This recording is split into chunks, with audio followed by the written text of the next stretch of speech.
거룩하신 주여 하나님 아버지, 2000년 전에 사도 바울을 통하여 말씀하셨던 이 말씀 우리에게도 이 시간 들려주시옵소서. 성령 하나님께서 우리의 마음을 어루만지사 이 말씀을 잘 알아들을 수 있는 학자의 귀가 우리 가운데 있게 하여 주시고, 이 말씀 가운데 순종할 의지를 허락하여 주시고, 이 말씀의 비밀들을 알아 깨달을 수 있는 그런 성령의 은혜가 우리 가운데 있게 하여 주시옵소서. 전하는 자나 듣는 자가 연약하고 어리석고 미련하오니 주의 성령께서 온전히 역사하여 주셔서 하나님의 말씀이 이 시간도 하나님의 말씀이 되게 하여 주셔서 우리의 심령을 변화시키고 새롭게 하신 역사가 있게 하옵소서. 예수님의 이름으로 기도합나이다. 아멘.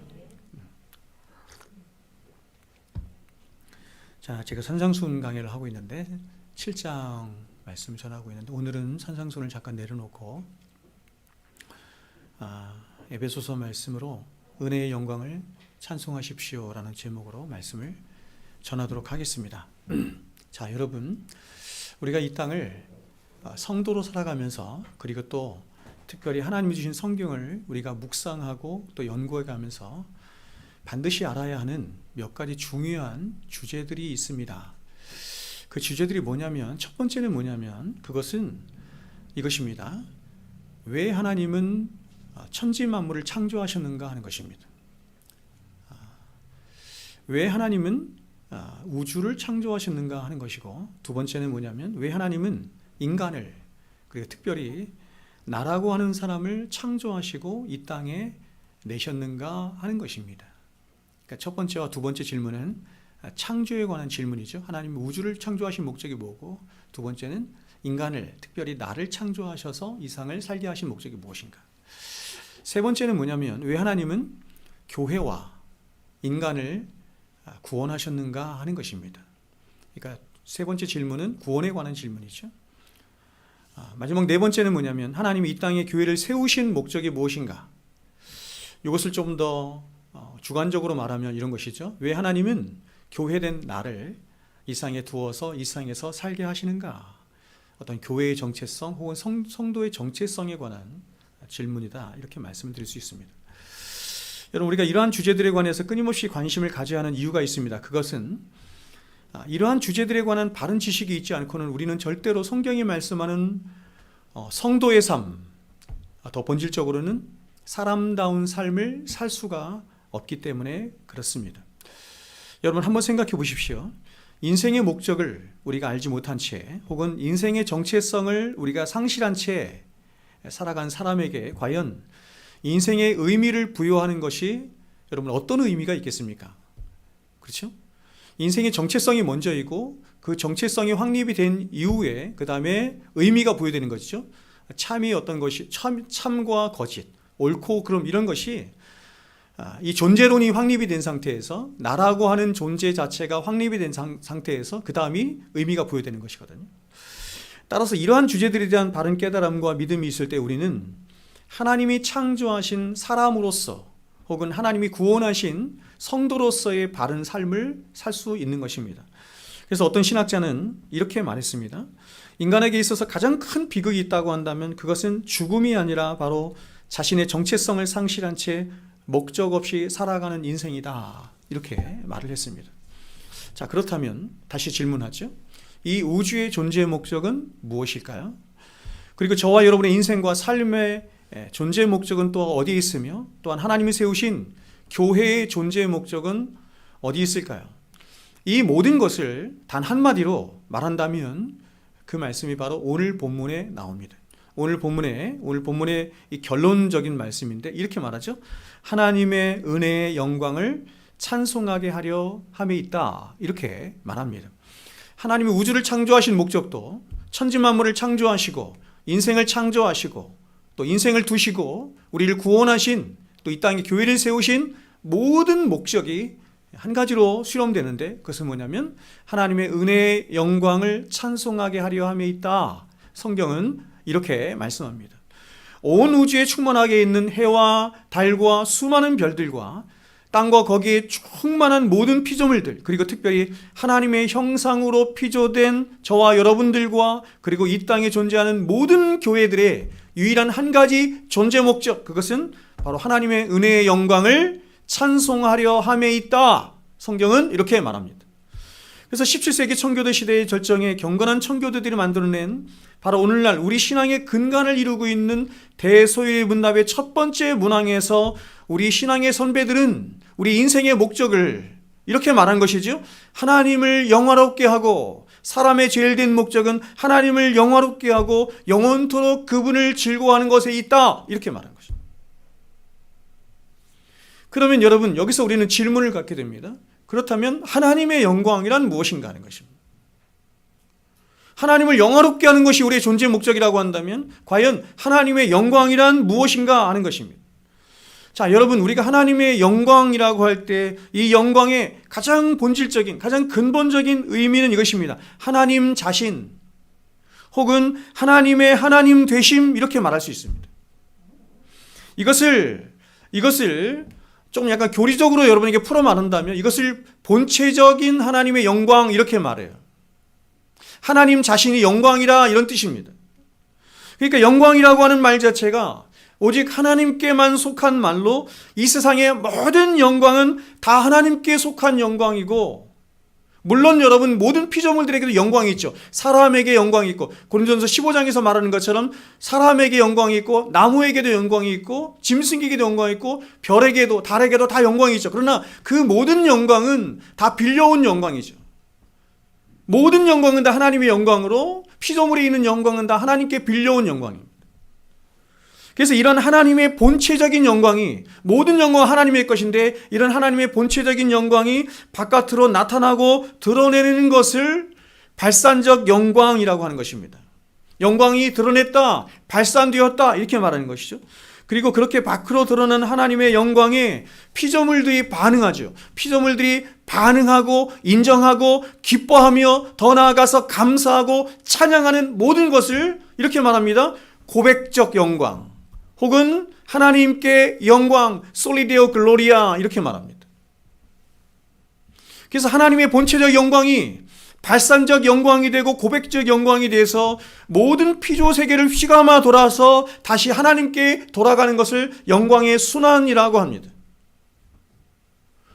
그래서 사도는 이렇게 우리들에게 말하는 것입니다. 로마서 11장 36절에 이는 만물이 주에게서 나오고 만물이 주로 말미암고 주에게로 돌아갑니다. 그에게 영광이 세세토록 있을지어다. 모든 영광은 오직 하나님께만 돌릴지어다. 오늘은 이러한 하나님의 영광과 우리의 구원과의 상관관계에 대해서 살펴보는 시간을 갖도록 하겠습니다. 성경이 우리의 구원을 이야기할 때 굉장히 다양하게 이야기하는데 어떤 면에서 우리의 구원을 가장 본질적인 의미에서 말씀하는 것이 바로 하나님의 영광과 연관해서 우리의 구원을 보는 것입니다. 오늘 본문을 보면 가장 먼저 사도는 우리의 구원을 이렇게 말합니다.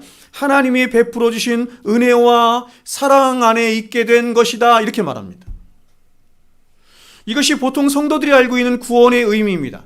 즉 구원이란 아무런 자격이나 공로 없이 그저 죄나 먹고 마시며 멸망을 향해 나아가는 비참한 인간들을 위해서 삼위 하나님이 베풀어 주신 긍휼과 은혜와 사랑이 바로 구원이다, 이렇게 말하는 것입니다.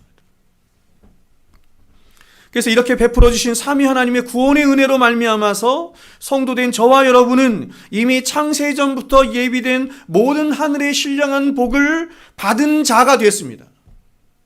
이미 우리는 창세로부터 예비된 모든 신령한 복을 받은 자가 된 것입니다. 또한 하나님이 늘 함께 하시는 임마누엘의 축복, 구약에 있는 수많은, 신구약을 통틀어 수많은 은혜 언약이 약속한, 모든 언약들이 약속한 내가 너와 함께 하리라, 나는 너의 하나님이 되고 너는 나의 백성이 되어서 영원토록 너와 함께 하리라 하고 하는 그 약속이 이루어지는 것이죠. 더 나아가서 천국에서 우리 주님과 함께 영원토록 사랑 안에 함께 살게 되는 놀라운 축복을 받은 자가 된 것입니다. 이것을 바로 사도가 오늘 3절부터 5절까지의 말씀에서 우리들에게 이렇게 말씀하고 있습니다. 들어보십시오. 찬송하리로다. 지금 사도가 우리의 구원에 대해서 말하는데 이 구원이 얼마나 놀랍고 위대하고 신비스러운지 이 구원을 먼저 이야기하지 못하고 바로 그 구원을 이루신 삼위 하나님을 향해서 찬송하리로다 하면서 말씀이 시작되고 있는 거예요. 찬송하리로다. 하나님 곧 우리 주 예수 그리스도의 아버지께서 그리스도 안에서 하늘에 속한 모든 신령한 복을 우리에게 주시되 곧 창세전에 그리스도 안에서 우리를 택하사 우리로 사랑 안에서 그 앞에 거룩하고 흠이 없게 하시려고 그 기쁘신 뜻대로 우리를 예정하사 예수 그리스도로 말미암아 자기의 아들들이 되게 하셨으니, 이 놀랍고 신비스럽고 위대한 구원을 사도가 다 얘기하는 것입니다. 그러면 왜 하나님은 이러한 놀라운 구원을, 이렇게 위대한 구원을 우리 안에서 이루셨는가? 사도는 이러한 구원의 목적에 대해서 바로 다음 절에서 이렇게 말하는 것입니다. 그것이 바로 6절입니다. 이는 왜 하나님께서 우리 안에서 구원을 이루셨느냐? 이는 그가 사랑하시는 자 안에서, 사랑하시는 자 예수 그리스도죠. 예수 그리스도 안에서 우리에게 거저 주시는 바, 보십시오. 그의 은혜의 영광을 찬송하게 하려는 것이라. 여러분, 이것이 우리의 구원의 목적이라는 것입니다. 하나님이 저와 여러분을 구원하신 가장 궁극적이고 본질적인 목적은 바로 하나님의 은혜의 영광을 찬송하게 하려는 데 있다, 이렇게 말하는 것입니다.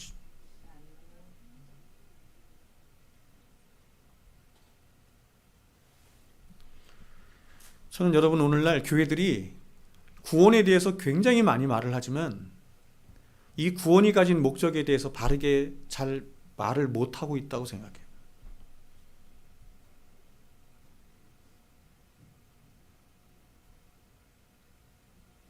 목적이 상실된 구원은 구원이 아닌 거예요. 구원의 시작은 구원의 목적을 향해서 달려가는 것이기 때문에 구원의 목적이 상실됐다고 한다면 그 구원의 시작 자체가 잘못된 것입니다. 근데 오늘 사도는 지금 우리를 구원하신 구원의 궁극적인 목적을 뭐라고 말씀하냐면 그분의 은혜의 영광을 찬송하게 하려는 데 있다, 이렇게 말합니다. 하나님은 창세전에 이미 그리스도 안에서 저와 여러분을 택하셨고 구원하시기로 작정하시고 예정하셨습니다. 그리고 그러한 예정 속에 하나님은 당신의 독생하신 아들을 이 땅에 보내서 고난당하게 하시고 십자가에 죽게 하셨고 다시 3일 만에 살아나게 하셔서 우리의 부활의 첫 열매가 되도록 하셨습니다. 그래서 저와 여러분은 이러한 놀라운 구원의 구속의 은혜로 말미암아서 거룩함을 입은 자들이 되었고 하늘의 상속자가 되었고 하나님의 아들이라 칭함을 받는 복된 자들이 되었습니다. 그런데 이 모든 구원의 목적이 무엇이냐면 하나님의 은혜의 영광을 찬미하게 하려 함에 있는 것입니다. 그래서 성경은 그리스도께서 하신 모든 복음의 일들을 하나님의 영광과 연관해서 성경은 말씀하고 있습니다. 가장 먼저 성경은 예수 그리스도께서 이 땅에 사람이 되어 오신 성육신 사건을 두고 우리에게 이렇게 말씀합니다. 들어보십시오. 누가복음 2장에 호련히 수많은 천군이 그 천사들과 함께 하나님을 찬송하여 이르되 지극히 높은 곳에서는 하나님께 영광이요 땅에서는 하나님이 기뻐하신 사람들 중에 평화로다 하니라. 여러분, 우리는 성탄절만 되면 이런 말씀을 너무나 쉽게 접하지만 이 말씀이 가지고 있는 의미에 대해서 깊이 생각해 보셨습니까? 이런 말씀이 여러분에게 이해가 되십니까? 가당키나 합니까? 자, 여러분 보십시오. 예수님이 성육신하여 이 땅에 오신 것을 두고 천사들이 찬송하며 노래하고 있는데 어떻게 찬송하냐면 지극히 높은 곳에서는 하나님께 영광이 되고 땅에서는 하나님이 기뻐하시는 사람들 중에 평화가 된다, 이렇게 찬송하고 있습니다. 여러분, 예수님이 이 땅에 오신 성육신 사건은 그야말로 죄로 인해서 평화를 잃어버린 인간들에게는 가장 놀랍고 복된 평화의 소식이었을 것입니다. 그래서 천사는 땅에서는 하나님이 기뻐하시는 사람들 중에 샬롬이다, 평화다, 이렇게 말한 것입니다. 그러면 여러분, 이러한 예수 그리스도의 성육신 사건이 지극히 높은 곳에 계신 하늘에 계신 하나님께는 어떤 의미가 되었을까요? 우리가 생각할 때 당신의 독생하신 아들이 십자가를 지시기 위해서 인간이 되시는 이 성육신 사건은 성부 하나님께는 가장 슬프고 가장 가슴 아픈 사건이 되지 않았을까요? 근데 여러분, 놀랍게도 천사는 이러한 성육신 사건을 두고 이렇게 말한다는 것입니다. 지극히 높은 곳에서는 하나님께 영광이 된다, 이렇게 말한다는 것입니다. 여러분, 이게 우리의 이성이나 오성으로 이게 이해가 됩니까? 그래서 여러분, 예수님도 이렇게 말씀하셨죠. 자기가 십자가를 지실 날이 이제 거의 다가왔을 때 예수님께서 뭐라고 말씀하셨냐면, 내가 영광을 얻을 때가 왔다, 이렇게 말했습니다. 여러분, 고난당하는 것이 무슨 영광입니까? 십자가를 지고 죽는 것이 무슨 영광입니까? 근데 예수님께서는 그렇게 말씀하셨어요. 내가 영광을 얻을 때가 왔다. 예수님께서 이 땅에 오신 그 성육신 자체가 하나님께 큰 영광이 되었을 뿐만 아니라 그분이 성육신하신 가장 궁극적인 목적이 뭐냐면 하나님의 영광을 위한 것이었다, 이렇게 말한다는 것입니다. 그런데 성경은 이뿐만 아니라 예수 그리스도의 죽으심과 부활도, 그리고 그러한 그리스도의 죽으심과 부활로 말미암은 저와 여러분의 구원도 하나님의 영광으로 말미암은 것이요, 또한 하나님의 영광을 위한 것임을 말씀하고 있습니다. 로마서 6장 4절입니다. 그러므로 우리가 그의 죽으심과 합하여 세례를 받음으로 그와 함께 장사되었나니 이는 아버지의 영광으로 말미암아, 그렇죠? 아버지의 영광으로 말미암아 그리스도를 죽은 자 가운데서 살리심과 같이 우리로 또한 새 생명 가운데서 행하게 하려 하심이라. 바로 예수 그리스도의 죽으심과 부활하심, 그리고 예수 그리스도의 죽으심과 부활에 합하여 구원에 참여한 자가 되고 새 생명 가운데 행하게 된 우리가 바로 하나님의 영광으로 말미암은 것이다, 이렇게 성경이 말씀하고 있다는 것입니다. 이렇게 성경은 우리의 구원을 처음부터 끝까지 하나님의 영광과 연계해서 말씀하고 있습니다. 그래서 우리의 구원을 이루는 복음을 성경은 이렇게도 표현한 것입니다. 한번 잘 들어보십시오. 고린도후서 4장 6절인데 이런 말씀을, 이런 교리를 잘 알지 못하면 쓱 지나가는 거예요. 무슨 의미인지도 모르고. 한번 들어보십시오. 어두운 데 빛이 빛이라 말씀하셨던 그 하나님께서 예수 그리스도의 얼굴에 있는 하나님의 영광을, 그렇죠, 예수 그리스도의 얼굴에 있는 하나님의 영광을 아는 빛을 우리 마음에 비추셨느니라. 자, 여러분, 이 말씀을 한번 잘 보십시오. 지금 사도는 바로 앞선 구절에서, 지금 고린도후서 4장 6절을 제가 읽어드렸는데 그 앞선 구절에서 고린도 교인들에게 뭐를 말했냐면 복음에 관한 이야기를 했습니다.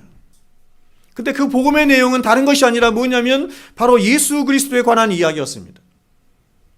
사도는 먼저 예수 그리스도에 관한 이야기를 한 것입니다. 복음에 관한 이야기를 한 것입니다. 그러므로 구원은 다른 것이 아니라 이것입니다. 바로 복음의 근원 되시고 내용이 되신 예수 그리스도가 사람들에게 전해져서 그 사람들을 지배하시고 다스리시는 것을 성경이 구원이라고 말하는 것입니다. 근데 그 예수 그리스도가 어떻게 사람들에게 전해지게 되었냐면 그것을 지금 고린도후서 4장 6절에서 이렇게 말하는 것입니다. 어두운 데 빛이 빛이라 말씀하셨던 그 하나님께서 예수 그리스도의 얼굴에 있는 하나님의 영광을 아는 빛을 우리 마음에 비추심으로 우리의 구원이 이루어졌다, 이렇게 말합니다. 여러분, 여기서 어두운 데 빛이 빛이라 하신 말씀은 무엇을 염두에 두고 하신 말씀이냐면 하나님이 무에서 유를 창조하신 천지 창조 사건을 두고 염두에 두고 말씀하신 거예요. 그런데 우리의 구원이 어떻게 해서 일어나게 되었냐면 바로 이렇게 하나님이 빛을 비추심으로, 그렇죠? 아까 우리도 찬송 불렀잖아요. 영광 영광의 주, 그렇죠? 집에 가서 한번 그 가사를 잘 보십시오.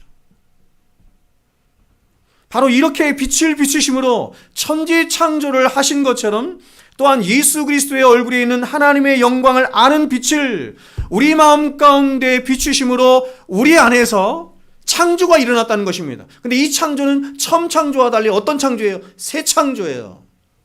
이 새 창조를 뭐라고 불러요? 구원이라고 합니다. 그러므로 결국 구원은 하나님의 영광으로 말미암아 주어지는 것이 구원인 것이며 복음은 하나님의 영광을 아는 지식이 우리 안에 뚫고 들어오는 것을 복음이다, 이렇게 말하는 거예요.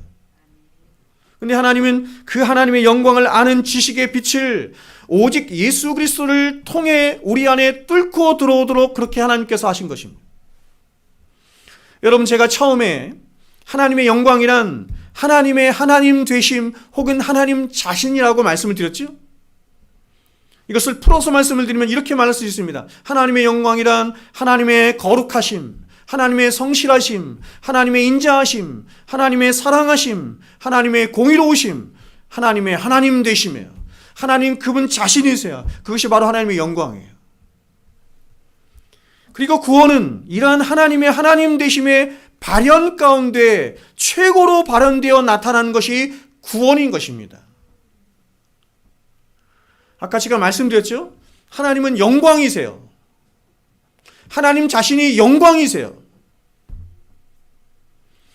그런데 그 하나님의 영광은 자신의 존재적인 성향으로 인해서 바깥으로 발현하려는 디스포지션, 즉 성향을 갖는 것입니다. 이것은 왜 그렇냐면 하나님뿐만 아니라 세상에 있는 모든 존재의 자체가 그런 것입니다. 모든 존재의 자체는 힘과 경향성으로 되어 있다. 이렇게 말하는 것이죠. 엑시스. 이 헬라적인 용어인데, 이 세상에 있는 모든 존재는 힘과 경향성으로 되어 있습니다. 그래서 성경이 우리의 구원을 얘기할 때도 구원을 이렇게 힘과 경향성으로 설명해요. 이 부분에 관해서는 제가 나중에 다시 말씀을 드리겠습니다. 그래서 우리의 구원을 얘기할 때도 로마서 8장에서 우리의 구원을 뭐라고 얘기하냐면 법이 심겨졌다. 우리 안에 새로운 성령의 법, 성령의 경향성이 심해졌다. 이렇게 말하는 거예요. 이걸 이해하시죠? 그러니까 여러분, 세상에 있는 모든 존재는 그런 힘과 경향성으로 되어 있는 것입니다. 그런데 하나님도 존재이시기 때문에 힘과 경향성으로 되어 있어요. 그래서 끊임없이 어떤 방향을 향해서 힘이 나가고 어떤 방향을 향해서 경향성으로 나가는 것입니다. 근데 하나님의 존재 자체가 뭐냐면 영광이세요. 근데 그 영광이 가만히 있지 못하고 존재의 성향으로 인해서 끊임없이 발현이 되는 것입니다. 그것이 바로 영광의 발현이라고 그랬어요. 근데 그런 하나님의 영광의 발현이 여러 가지로 나타나는 것입니다. 첫 번째 무엇으로 나타나냐면 천지창조, 온 우주 만물 속에, 천지 만물 속에 하나님의 영광이 발현으로 드러나는 것입니다. 하나님이 어떠한 분이신지, 여호와 우리 주여 주의 이름이 온 땅에 어찌 그리 아름다운지, 그렇죠? 온 세상에 있는 모든 우주 만물이 자신에게 존재적인 영광 안에서 하나님을 노래하며 하나님을 찬양하고 있다, 하나님을 드러내고 있다, 이런 뜻이에요. 그래서 우리는 이렇게, 그렇죠, 길가를 가다가 풀잎 한 포기를 보면서도, 꽃 하나를 보면서도 이 안에서 하나님의 영광을 보는 것입니다. 엄청난 하나님의 영광을 보는 것입니다. 솔로몬의 입은 영광으로도 입은 것이 이 꽃 하나에 있는 하나님의 영광에 미치지 못하는 것이에요. 태양을 보면서도, 우리 손가락을 하나 보면서도, 세상 모든 만물을 보면서 우리는 하나님의 영광을 보는 것입니다. 하나님이 하나님 되심을 보는 거예요. 또한 우리는 역사 속에서도 하나님의 영광을 봅니다. 그러나 이런 하나님의 영광이 나타난 최고의 발현이 뭐냐면 바로 우리를 구원하시는 구원의 역사인 것이에요. 우리를 구원하시는 구원의 역사 속에서 과연 하나님이 어떠한 분이신지, 하나님이 누구신지, 하나님이 얼마나 사랑이 많으시고 얼마나 공의로우신 분이시고, 그런 하나님의 영광을 가장 찬란하게 나타낸 그런, 여러분, 그 장소가 어디냐면 바로 십자가인 것입니다. 그러므로 구원이란 하나님이 당신의 영광을 예수 그리스도를 통해서 우리 안에 나타내 보이시고 알게 하시며 깨닫게 하셔서 그 영광으로 우리를 새 창조해 가시는 것을 성경이 구원이다, 이렇게 말하는 거예요.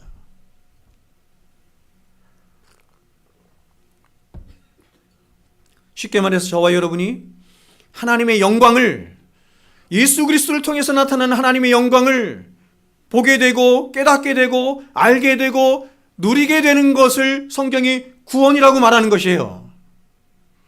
그런데 아담 안에 있는 모든 인간들은 그 하나님의 영광을 보지 못함으로 하나님께 굴복하지도 않고 하나님께 영광도 돌리지도 않으며 하나님께 예배도 드리지 않는 것입니다. 왜 그러면 사람들은 하나님의 영광을 볼 수 없게 되었습니까? 성경은 그것을 죄 때문이다, 이렇게 말합니다. 죄가 너희와 하나님 사이를 내었고 하나님의 영광을 보지 못하게 하는 것입니다. 그래서 여러분, 로마 3장 23절에 이렇게 말합니다. 모든 사람이 죄를 범하였으며 모든 사람이 죄를 범하였음에, 여러분 우리는 모든 사람이 죄를 범하면 저가 지옥에 갈 것이다 이렇게 성경이 말할 것 같아요. 그렇게 말하지 않고 이렇게 말합니다. 모든 사람이 죄를 범하였음에 하나님의 영광에 이르지 못하더니 이렇게 말해요. 그러므로 여러분 죄란 바로 영광이 되신 하나님을 알지 못하게 하고 보지 못하게 하며 또한 그 하나님이 하나님 되심을 인정하지 못하도록 해서 우리의 전인격을 다해서 인정하지 못하도록 해서 마땅히 찬송과 존귀와 영광을 받으셔야만 하나님을 예배하지 않도록 하고, 이게 불경건이에요. 아세베리안.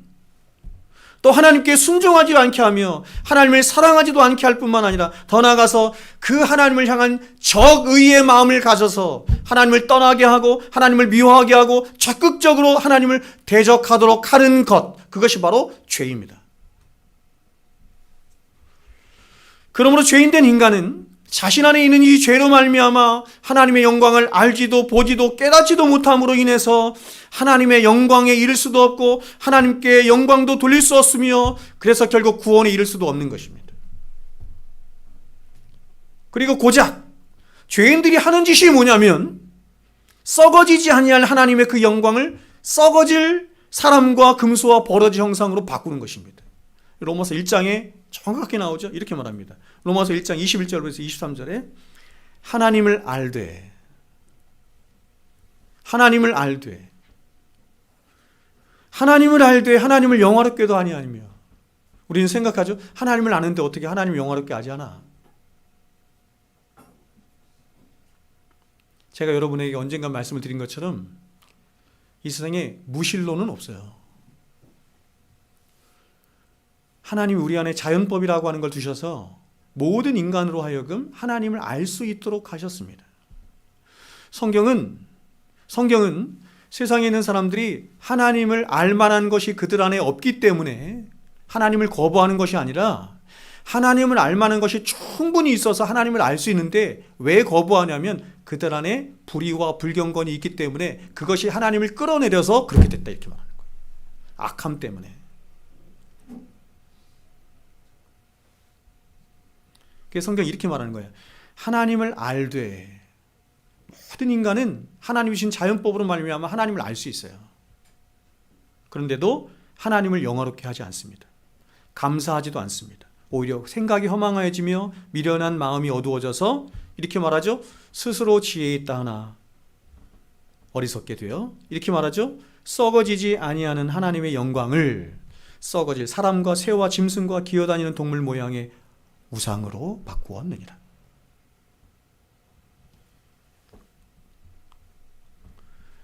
여러분, 저는 성경을 연구하면 연구할수록 이 성경 앞에 무릎을 꿇지 않을 수가 없어요. 인간의 실체를 이렇게 정확하게 성경이 발가벗길 수 있을까요?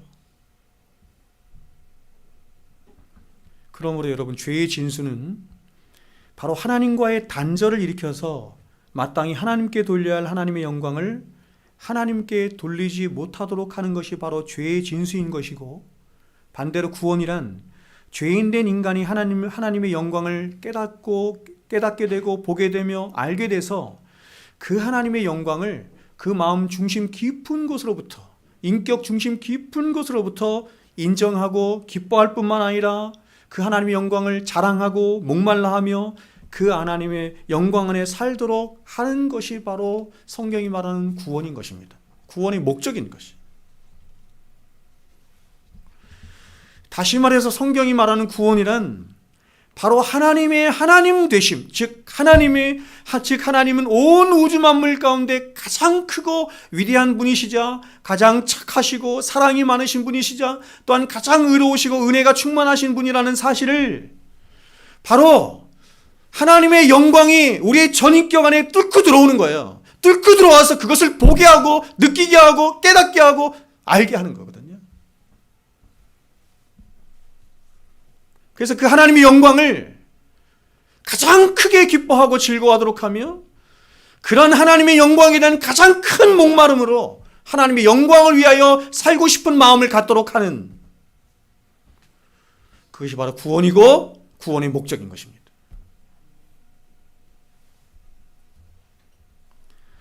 그러므로 여러분, 오늘날 사람들이 기독교 신앙을 이해할 때 이 기독교 신앙을 가장 크게 오해하고 있는 것 중에 하나가 바로 이것입니다.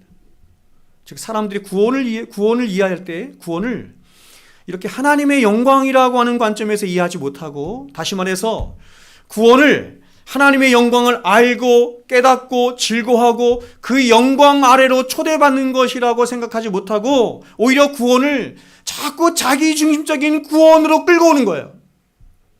자기중심적인 구원의 결과와 목적으로 끌고 오는 거예요. 그래서 이렇게 구원을 이해한 사람들은 신앙생활 역시도 다 어떻게 하냐면 자기중심적으로 해요.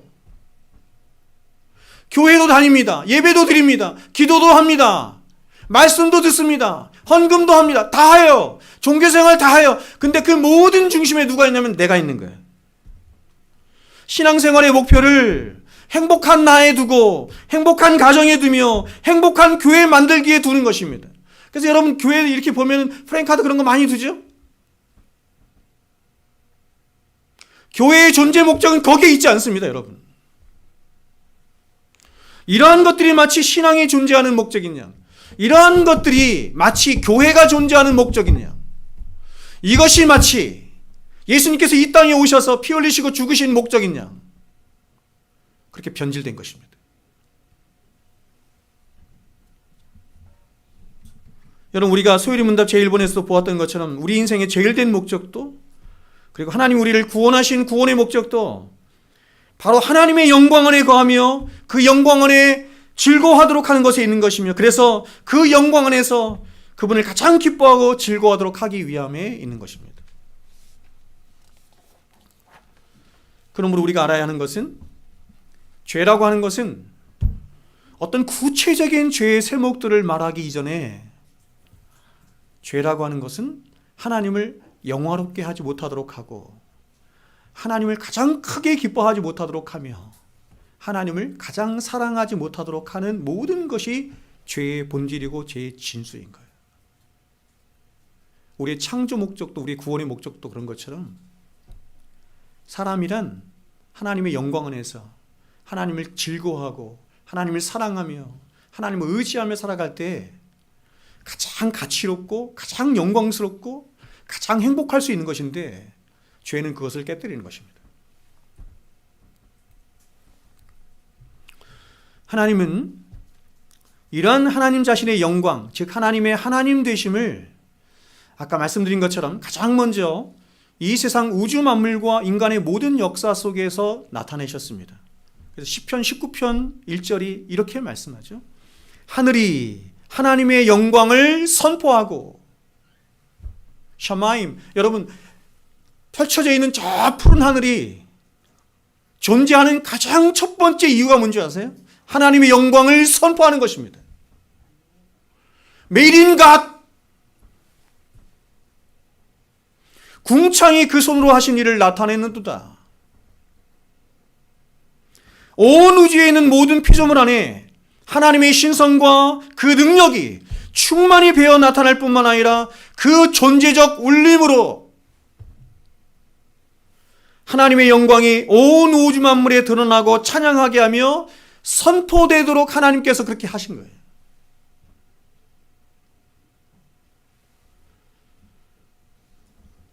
그 세상 사람들은 지구가 하루 24시간 만에 한 바퀴씩 정확하게 자전을 하는 것을 보고, 또 지구가 365일 만에 정확하게 태양 주위를 한 바퀴씩 도는 것을 보면서, 그리고 사계절이 바뀌고 온 우주 안에서 수많은 신비스러운 일들이 일어나는 것을 보면서 사람들은 이렇게 말합니다.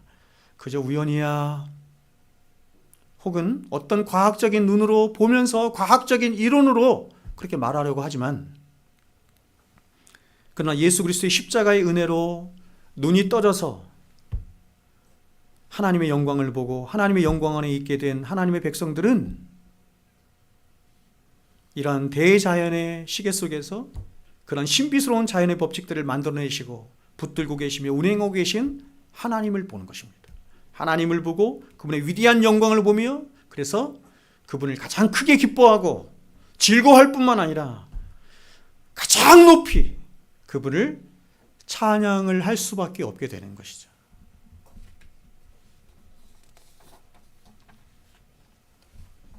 마찬가지로 여러분, 우리는 하나님은 역사 속에서도 하나님 당신의 영광을 나타내시고 드러내십니다.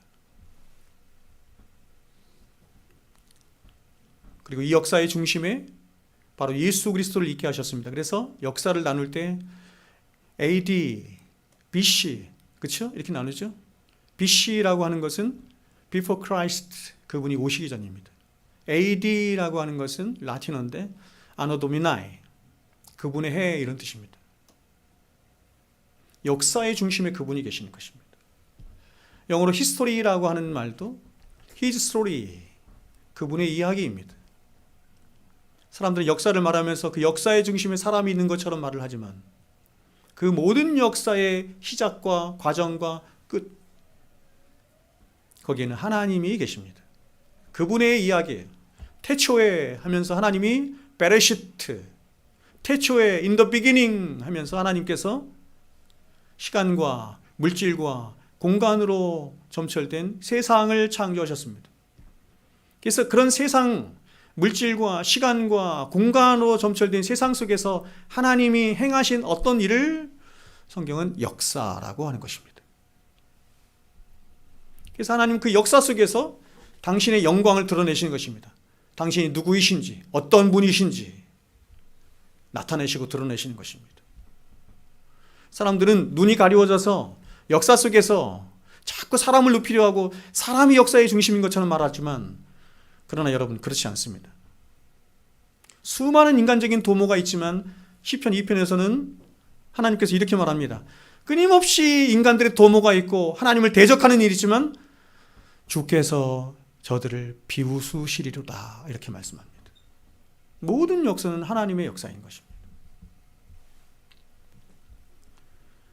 사람의 눈으로 보기에는 인간들의 도모와 그들의 계획을 따라 이상 역사가 다 움직여가는 것 같고 역사되어가는 것 같지만, 그러나 그 모든 역사들을 성경에 비추어 볼 때는 모든 인간의 역사는 결국 하나님의 뜻과 계획하심과 목적을 따라 다 움직여요. 여러분이 성경을 깊이 연구하게 되고 알게 되면, 특별히 요한계시록 같은 말씀을 알게 되면 우리는 고백하지 않을 수 없습니다. 그렇군요, 이상의 모든 역사가 하나님의 역사이군요, 이렇게 고백하지 않을 수가 없습니다. 제가 말씀드린 것처럼 성경은 대부분 모든 주어가 다 하나님이, 하나님께서, 하나님의 말씀이 이렇게 되어 있습니다. 왜냐하면 모든 역사는 하나님의 역사이기 때문에 그렇습니다. 성경에서 주어를 아브라함으로 찾는 것은 성경을 잘못 보는 것입니다. 성경에서 주어를 다윗으로 보는 것은 잘못 보는 것입니다. 성경에서 주어를 바울로 보는 것은 성경을 잘못 보는 것입니다. 아브라함의 이야기, 바울의 이야기, 다윗의 이야기 같지만 그 이야기의 진짜 주인공, 그 이야기를 써내려가신 분은 하나님이세요. 우리는 거기서 하나님을 봐야 되는 것입니다. 예를 들면 우리가 사무엘하 17장 14절을 보면 이런 말씀이 나옵니다.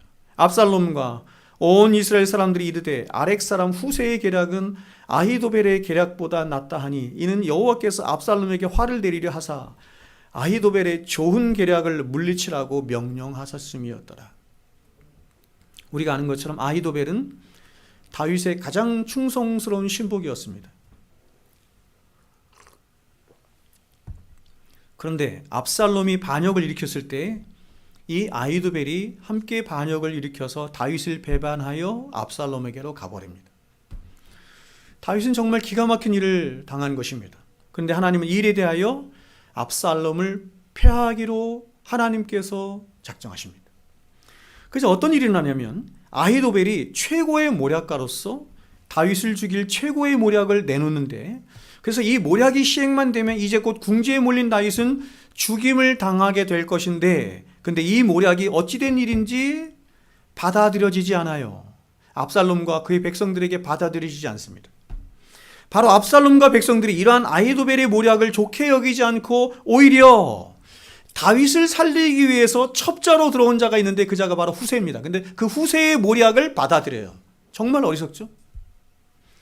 여러분, 아히도벨의 모략은 지금 궁지에 몰려있는 다윗을 빨리 쳐서 패배시키는 것이었습니다. 그래서 누가 봐도 최고의 모략이자 가장 정상적인 모략이 바로 아히도벨의 모략이에요. 반대로 후세의 모략은 모든 백성들을 다 모은 후에 나중에 치자는 말도 안 되는 모략이죠. 근데 하나님이 압살롬을 패하기로 뜻을 정하시자 압살롬과 백성들의 눈과 귀가 가리워지면서 듣기는 들어도 듣지 못하고 보기는 보아도 보지 못해. 그런 일이자 최고의 모략인 아히도벨의 모략이 기각이 되고 오히려 비상식적이고 말도 안 되는 후세의 모략이 채택이 된 것입니다. 그래서 결국 이 일로 인해서 아히도벨은 목매달아 죽게 되고 다윗은 다시 힘을 비축하여 승리하게 되고 압살롬은 죽임을 당하게 되는 것입니다. 여러분, 이 모든 이야기를 통해서 성경이 말씀하고 싶어하는 바가 무엇입니까? 그것은 이 세상에 수많은 인간들의 도모가 있지만, 수많은 인간들의 계략이 있지만, 수많은 인간들의 계획이 있지만 오직 하나님의 뜻만 선다, 이렇게 말하는 것입니다. 잠언 19장 21절은 우리들에게 이렇게 말해요. 사람의 마음에는 많은 계획이 있어도 오직 여호와의 뜻만이 완전히 서리라. 하나님의 뜻이 인간의 뜻과 겨루어서, 그렇죠? 어떤 때는 하나님의 뜻이 80% 쏘고 인간의 뜻이 20% 그런 것이 아닙니다. 하나님의 뜻만입니다. only 하나님의 뜻, 그분의 뜻만이 완전하게 전혀 부족함이 없이 하나의 일, 그쵸? 오차도 없이 그분의 뜻만 서리라. 이처럼 하나님은 인간의 모든 역사와 온 우주 만물 안에 당신의 영광을 나타내실 뿐만 아니라 그 영광을 선포하시는 것입니다. 하지만 이렇게 자연계 안에 선포되고 나타나는 하나님의 영광과 인간의 역사 속에 나타나는 하나님의 영광이 아무리 신비스럽고 놀랍고 찬란하고 크다 할지라도 저와 여러분을 구원하시는 그 구원의 역사 속에 나타나는 하나님의 영광과는 비교를 할 수가 없는 것입니다. 여러분, 하나님이 창조하신 이 우주 만물과 역사 안에도 물론 우리가 말로 다 표현할 수 없는 하나님의 영광이 나타나고 발현되어지며 선포됩니다. 그래서 우리는 높은 산이나 바다 같은 데 가면은, 그렇죠? 주 하나님 지으신 모든 세계하며 하나님을 노래합니다. 하나님의 영광을 찬양합니다. 그러나 그럼에도 불구하고 나 같은 죄인 살리신 그 하나님의 하나님 되심의 그 찬란한 영광의 빛 앞에서는 모든 자연과 역사 안에 나타난 영광의 빛은 그 빛을 잃어버리게 되는 것입니다.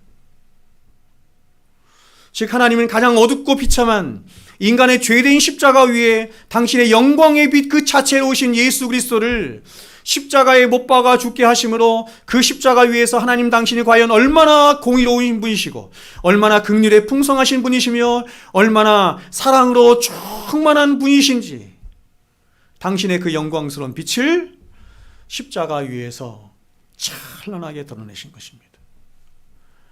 예수 그리스도께서 이 땅에 오셔서 사시고 고난당하시고 죽으시고 부활하시고 승천하시는 모든 그분의 인생 속에 하나님의 영광이 찬란하게 드러났지만 가장 찬란하게 드러난 두 때가 언제냐면 예수님께서 십자가에 죽으시는 때와 그분이 다시 죽음을 이기시고 부활하시는 때예요.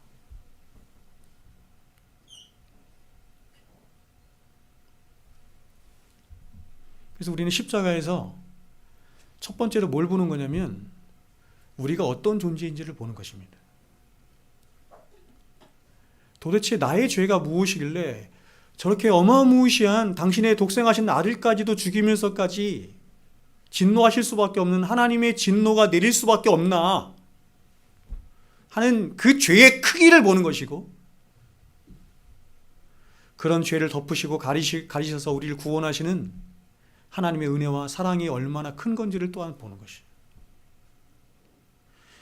그리고 하나님이 그냥 죄 없다 하지 아니하시고 당신의 독생하신 아들을 십자가에 죽으심으로 우리를 구원하시는 하나님의 그 공의하심을 그대로 보는 것입니다. 그래서 이 영광의 빛을 진실로 보고 깨닫고 안 자는 그 찬란한 빛 앞에 자신의 그 어둡고 비참한 실체를 보면서 비로소 하나님 앞에 전인격적인 설복을 여기서 하는 것이에요. 그래서 그 영광스러운 하나님의 빛 앞에 자신의 모든 빛을, 자기에게도 빛이 있다고 생각했어요. 근데 그 찬란한 예수 그리스도의 하나님의 빛 앞에 자신의 모든 빛을 잃어버린 신자는 이제 마음이 가난해지는 것입니다. 애통해지는 것입니다. 온유해지는 것입니다. 의에 줄이고 목마름을 갖는 것입니다. 더 나아가서 죄인된 자신을 구원하여 주시고 자녀 삼아 주신 그 말할 수 없는 하나님의 은혜와 사랑에 감격하며 눈물로써 찬양과 감사와 영광을 돌리게 되는 것입니다. 그래서 이렇게 하나님의 당신의 영광 앞에 신자의 전인격의 설복이 있고 감사와 찬양이 넘쳐날 때 하나님은 가장 크게 영광을 받으시는 거예요.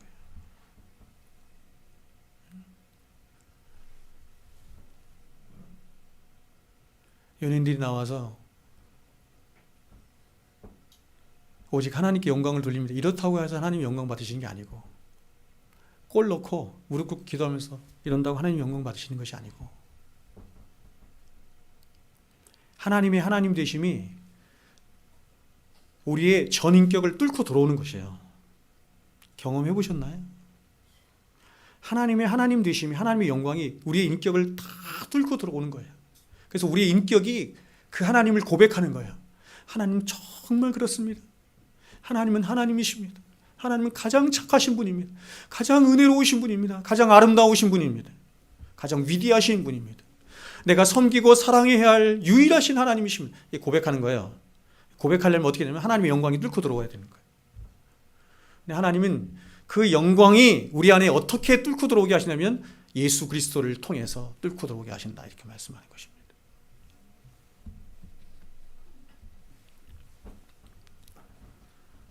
우리가 삼국지에 보면, 삼국지 읽어보셨나요? 저는 이문열 삼국지를 한번 제가 강조사 시절에 읽어본 적이 있습니다.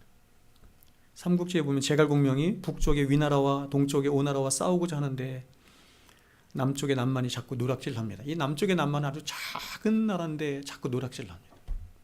제갈은 이런 남만을 먼저 치러 갑니다. 그때 남만의 왕이 맹획이었습니다. 근데 제갈공명은 이런 남만과의 전쟁에서 맹획을 7번이나 잡았는데 다 그대로 놓아줍니다.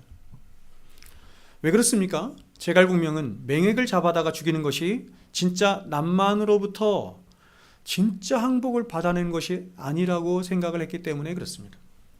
근데 맹획은 잡혀올 때마다 이번에는 내가 이런 이유 때문에 잡혀온 거야, 내가 이런 이유 때문에 내가 진 거야 라고 하면서 계속해서 자기 의를 드러내면서 이유를 대죠. 그러면 제갈공명은 그런 맹획을 또 놓아줍니다. 그리고 또 맹획이 잡혀옵니다.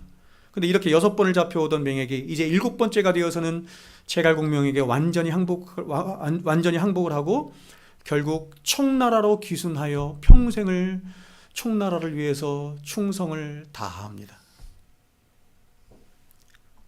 여러분, 하나님이 저와 여러분을 하나님 백성 삼으시고 하나님 앞에 굴복시키실 때, 전인격적인 굴복을 시키실 때 하나님은 절대로 저와 여러분을 인격이 없는 로봇처럼 그렇게 다루시지 않아요. 혹은 강제로 다루시지 않아요. 혹은 율법의 매로 두들겨 패서 그렇게 굴복시키는 분이 절대로 아닙니다. 인간의 의는 율법의 의로 두들겨 맞는다고 해서 굴복할 수 있는 의가 아니에요. 하나님은 저와 여러분의 평생의 삶에 끊임없이 찾아오시죠. 우리 아브라함 배웠잖아요. 그렇죠? 아브라함. 끊임없이 찾아오시고 또 저 같은 종들을 부지런히 보내셔서 말씀과 성령 가운데 하나님 당신의 영광을, 당신의 사랑을, 당신의 은혜를 나타내 보이심으로 저와 여러분으로 하여금 전인격적이고 자발적인 설복을 하도록 하실 뿐만 아니라 하나님을 향한 참된 경건 가운데 서도록 하시는 것이죠. 그래서 여러분, 기독교 신앙의 가장 핵심 중에 하나가 뭐냐면 자발성이에요. 자발성. 여러분, 오늘 예배 나오신 여러분 중에서 오늘 예배 드리지 않으면 하나님이 벌 주실까 해서 나온 분이 있습니까? 그거를 예배라고 하지 않고 그걸 뭐라고 불러요? 그걸 제사라고 하는 거예요. 제사. 제사는 신을 달래는 거예요. 신에게 복을 받기 위해서 신을 달래는 것입니다. 구약의 제사는 다 그런 것이에요.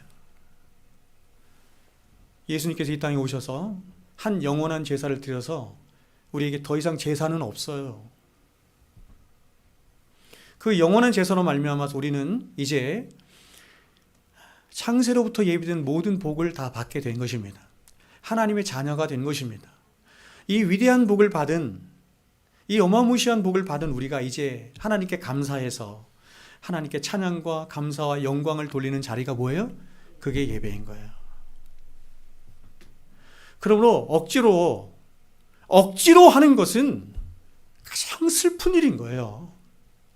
억지로 인색함으로 예배드리고, 억지로 인색함으로 기도하고, 억지로 인색함으로 율법적으로 예배드리고 말씀 보고 그렇게 하나님 앞에 헌금하고 하는 것은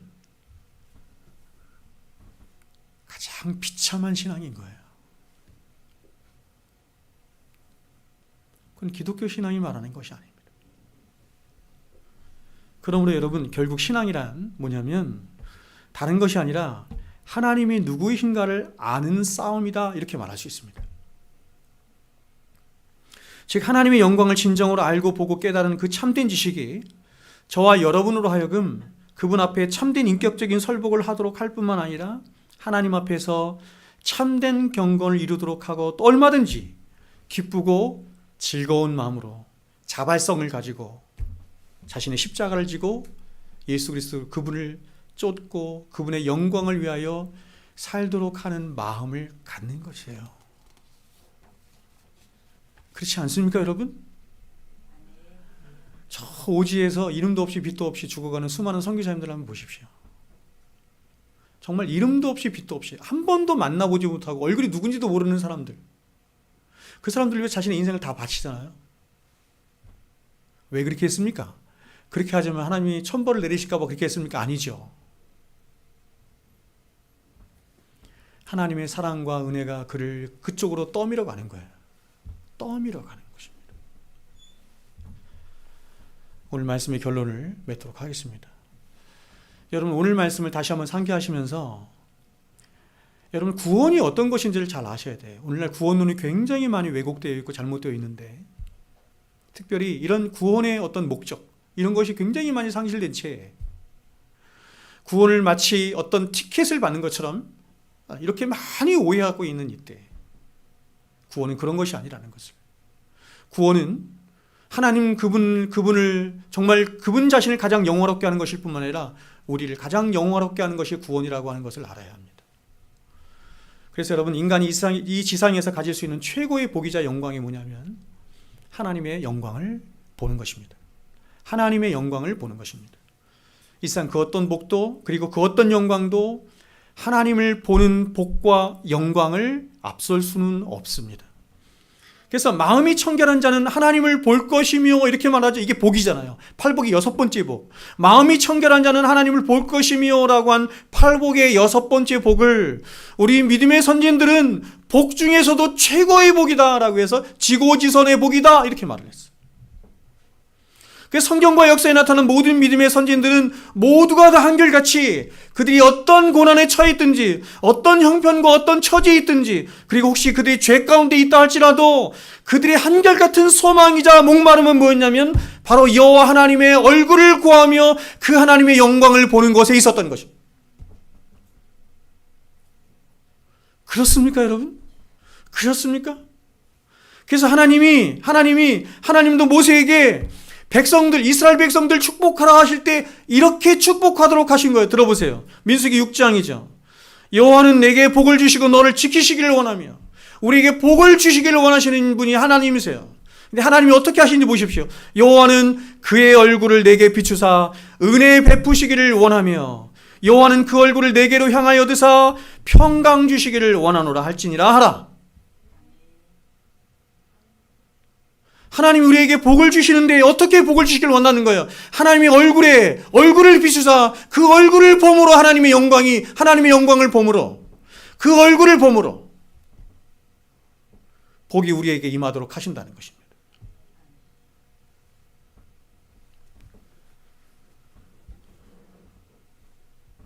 하나님의 영광을 보는 것이 우리에게 최고의 복인 이유는, 그것은 바로 저와 여러분의 모든 즐거움과 행복이, 그리고 저와 여러분의 모든 구원과 안전이, 그리고 저와 여러분의 모든 참됨과 경건이 오직 하나님께만 있기 때문에 그렇습니다. 그래서 하나님은 부스러기를 주기를 원하시는 게 아니에요.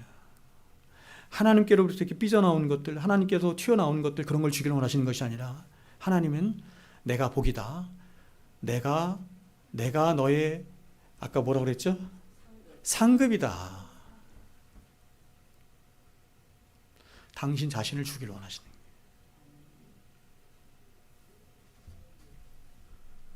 그러므로 여러분, 누군가 아무리 교회를 수십 년 다녔고 누구라도 인정할 만한 교회 안의 직분과 일들을 다 감당해서도 그가 만일 하나님을 보지 못한다고 한다면, 하나님을 보는 일에 계속해서 실패한다고 한다면 그가 한 모든 일은 종교 노름에 불과할 뿐이 되는 것입니다.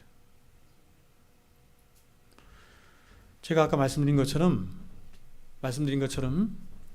우리는 자연 만물을 통해서도, 역사를 통해서도, 여러 가지를 통해서도 우리가 하나님의 영광을 볼 수 있어요. 그러나 하나님의 영광을 볼 수 있는 하나님이 주신 최고의 은혜의 장이 어디냐면 예배입니다. 예배.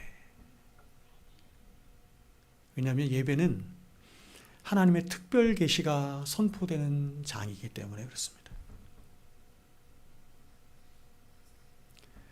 자연 계시를 통해서는, 역사를 통해서는 특별 계시를 볼 수가 없어요. 특별 계시를 들 수가 없어요. 하나님께서 어떻게 우리를, 나 같은 죄인을 구원하여 주셨는지를 들을 수가 없고 볼 수가 없어요. 하나님의 영광의 최고의 발현인 이 구속의 역사를 어디서만 들을 수 있냐면 예배를 통해서만 보고 깨닫고 들을 수 있는 것입니다. 그러므로 여러분, 예배를 통해서 여러분이 하나님의 영광을 볼 수 없다고 한다면 그 어떤 곳에서도 하나님의 영광을 볼 수 없는 것이에요. 예배를 통해서 하나님의 영광을 충만하게 본 자만이 여러분의 실생활에서 있어지는 모든 삶의 구석구석에서 하나님의 영광을 더욱더 찬란하게 보게 되는 것입니다. 바라기는 여러분, 저와 여러분의 평생의 삶에 이 하나님의 영광을 향한 가장 큰 목마름으로 날마다 하나님의 영광을 보고 즐거워하고 기뻐하고 그 안에서 하나님 주시는 복과 은혜를 받아 누리며 살아가는 복된 믿음의 사람들 다 될 수 있기를 주의 이름으로 축원드립니다.